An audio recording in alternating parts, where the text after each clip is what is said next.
Now, we get into the part that refers to various roles, and this has caused some people some struggles over time.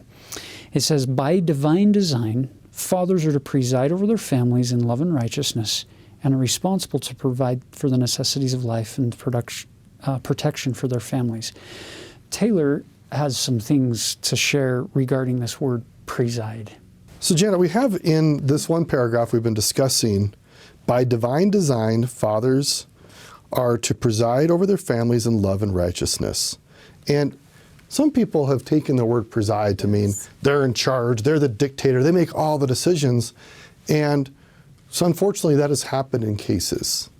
And I think it can be stressful for women to hear that word, preside. Yeah.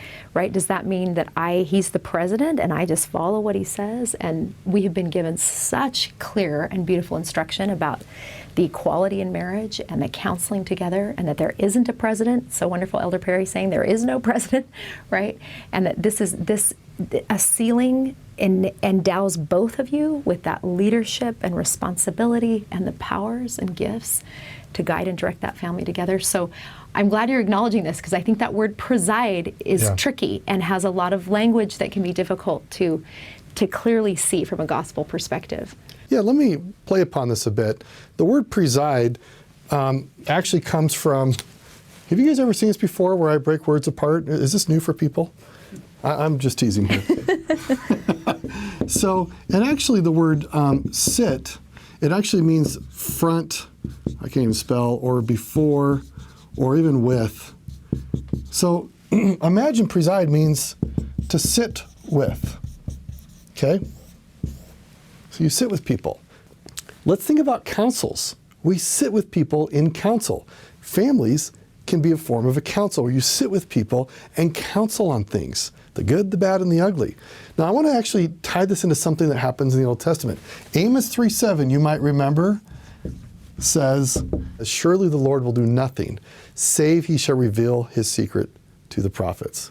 It's interesting, the word secret, if you actually look at the Hebrew word, is counsel. So if we actually look at Old Testament, the way the Old Testament conceived and expressed and thought about and actually taught how God's counsels worked, is that God has a heavenly council, and the heavenly hosts are there counseling with God, learning and talking together, and the prophets are invited in to sit with God in council. There's a big council, and things are decided in council, and the prophet is sent as a messenger to reveal what the council decided. So in marriages, so presiding means sit with. Maybe convene the council. Maybe make sure that council is happening. It doesn't mean I'm in charge. It's whatever I say. It's actually, are you taking upon yourself the responsibility to ensure that everybody is sitting together, all taking their time to talk, and for everyone to be heard? I love that, Taylor. So that's very powerful. That presiding is actually about embracing, bringing in, empowering, and making sure voices are heard and listened to, and that as much as possible, we can get to a unanimity, a shared spirit on a topic, and that if anybody has to become a messenger, a prophet to go send out, that we send out to teach other people, we can do that. Now, typically family members don't send out a child as a prophet to go tell the neighbors, here's what we all decided we're having for dinner and where we're going on family vacation.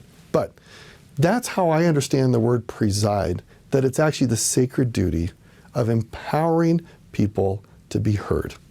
And I think that's so consistent with what prophets teach us about that. You'll think that special role that fathers have to ensure, and it just turns the whole notion on its head, right? As opposed to being in charge, it's that responsibility to ensure that all are heard, all are equals, that that process is protected, and that he's responsible to make sure that happens is a really powerful, I think that interdependence is very powerful. It's what good parents do, right? Yeah. It's that protecting the process of development, and that your whole investment is in their development as opposed to you, their conformity to you, right? Them developing the capacity for goodness in their own lives. And it's so beautiful to think about how God does that, how our Father does that for us. So to tie into that description of presiding, that Taylor and Jenet have been talking about here, the examples that we have, in the ultimate example being Jesus, the Savior himself came down and he presides over everything in the church and in the world. He didn't come down thinking, what can I get from these people? Presiding that I want to try to do is even more than the sit with. It's serve, love, give my life for them, infuse any good that I can, because we all know we've got struggles and we infuse plenty of bad, but let me give them as much good as I possibly can. So it takes it away from a ruling power and more to a, let me work together with you to try to connect with heaven. Yeah, it's beautiful, Tyler, the way you talked about it, because it's like a different flavor of nurture. It's actually a way of nurturing life and facilitating growth, but it's kind of a little different flavor than we typically think of.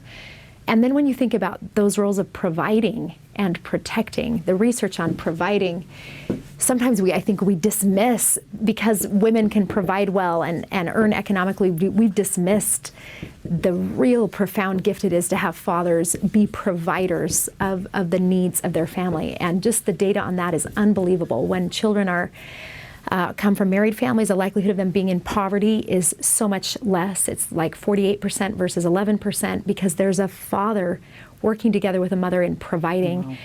And that means a whole different trajectory for that child's life. So providing is a big deal. Protecting.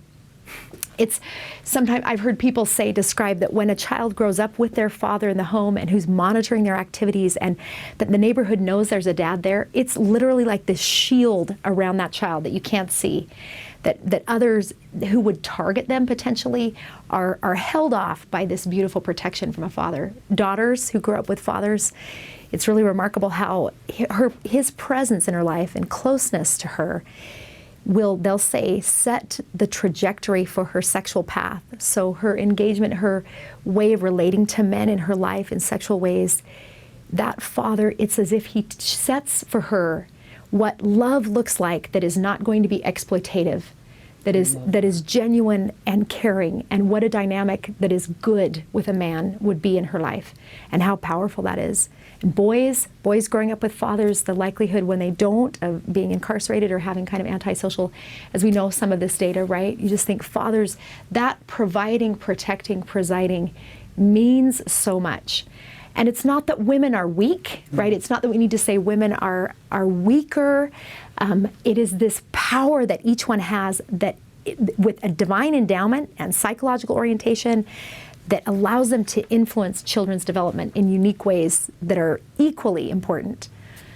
So to build on that, notice the next part where it says, mothers are primarily responsible for the nurture of their children. Now here to me is the key. In these sacred responsibilities, fathers and mothers are obligated to help one another as equal partners. You know, we were having this discussion in my home just a few months ago, actually. My wife and I were talking about this particular concept, and she made a beautiful observation that kind of shifted my whole view of this. She said, you know, we often just read the line about what the father's role in it and what the mother's role is, and then we stop there. But that next line brings them together as a whole, as equal partners. And then she started to point out just that very day, just simple things that she does as a mother day in and day out, and no reporters come. She's not on a video, nobody's seeing it. It just happens over and over and over. And it's these things, right, What she described was presiding. She was presiding. She was with them, and she was making sure that certain things were happening and moving forward.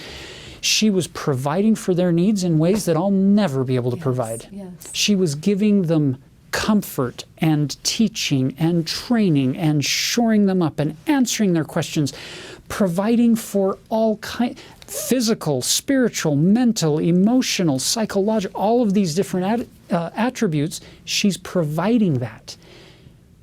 And providing protection in my such powerful children ways. are facing temptation. and opposition in this world, just like you and your family face. And she shared some experiences where that child would share some temptations and some struggles. And the fact that she's sitting with them, she said she could almost feel this tangible shield from just her very motherly presence alone, protecting them Power, yes. from the powers of the darkness that's seeking to destroy them. And she said, she pointed out, Tyler, You do a lot of nurturing. You do a lot of nurturing with the kids, especially the younger ones, the way it works in our home. And it's different for everybody.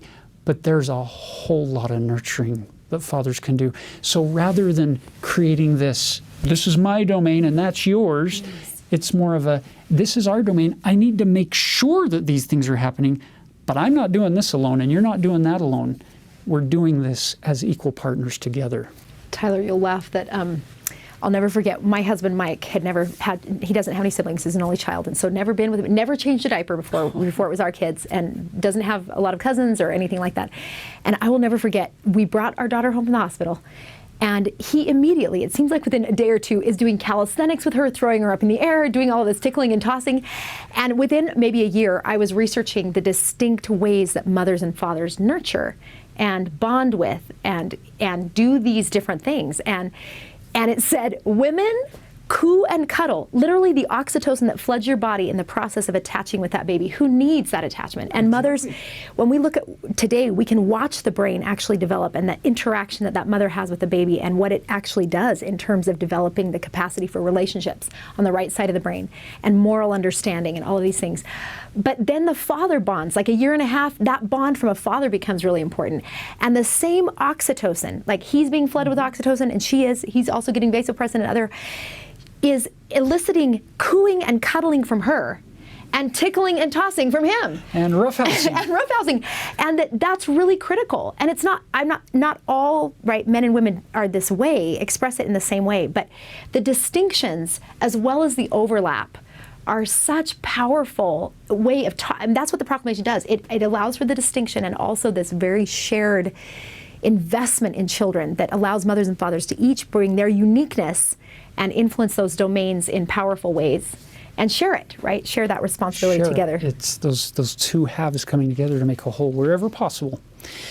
That paragraph ends with again, the exception, because there will be exceptions. We've taught the rules, the patterns, but then we have to acknowledge the fact that we don't live in an ideal world. So it says disability, death, or other circumstances may necessitate individual adaptation. And extended families should lend support when needed. Did you notice that? Extended families should lend support, not condemnation, not self-righteous judgment, not, well, we're better than you, and if you had only listened to me 20 years ago, you wouldn't be in this situation. It's that idea of when somebody shows up at the emergency room having a stroke or a heart attack, the doctor doesn't sit down and lecture them about their lack of taking care of their diet or their exercise or their physical health. The doctor simply helps work on the symptoms that they're being presented with at that moment. I think it's a good pattern for us as extended families to help in those situations.